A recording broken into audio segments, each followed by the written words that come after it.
DJ Sonu Kushwaha ने कहा बजाए मोतिहारी। मिक्स बार पल्लवी रिकॉर्डिंग स्टूडियो मठिया मोड़। दिल ना लगई है यारवा दुखावा बहुते होई अखिया बहुते रोई रे।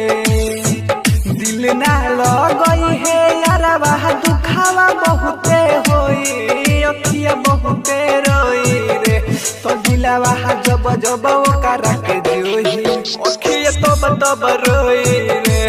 दिलवा जब जब ओकरा के जोही अखिया तब रोई रे। दिल ना लगई है यारवा दुखावा बहुते होई अखिया बहुते रोई रे।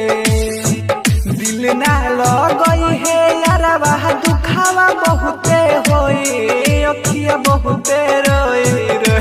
तो दिलवा जब जब ओकरा के जोही अखिया बहुते रोई रे।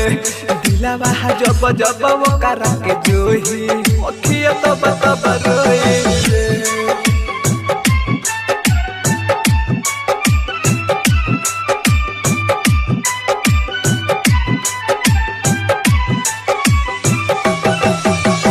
डीजे सोनू कुशवाहा ने कहा बजाए मोतिहारी। डीजे सोनू कुशवाहा ने कहा बजाए मोतिहारी। तोनी को न सोची है सो कहल तोरा बाती के बनल छोड़ा दी है सो साथी संगाती के।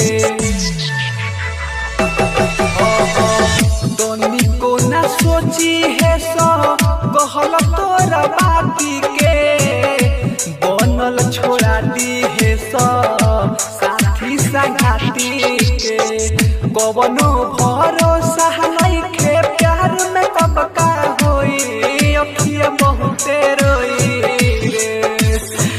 कवनो भरोसा नइखे प्यार में कब का होई अखिया बहुते रोई रे। तो दिलवा जब जब ओकरा के जोही अखिया बहुते रोई रे। दिलवा जब जब ओकरा के जोही अखिया तब रोई रे।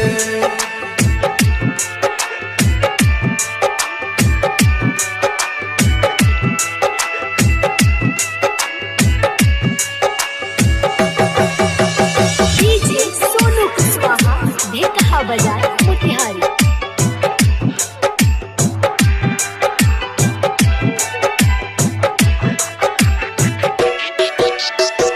राइटर गुडू गोला देना बतिया बताई हो कबहू दिल से प्यार जानी करी हो हमारे भाई हो।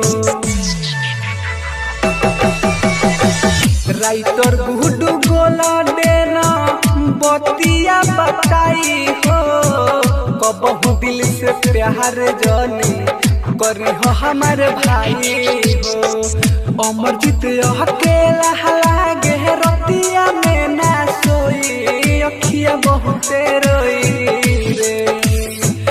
अमरजीत अकेला लागे रतिया में ना सोई अखिया बहुते रोई रे। तो दिलवा जब जब ओकरा के जोही अखिया तब रोई रे।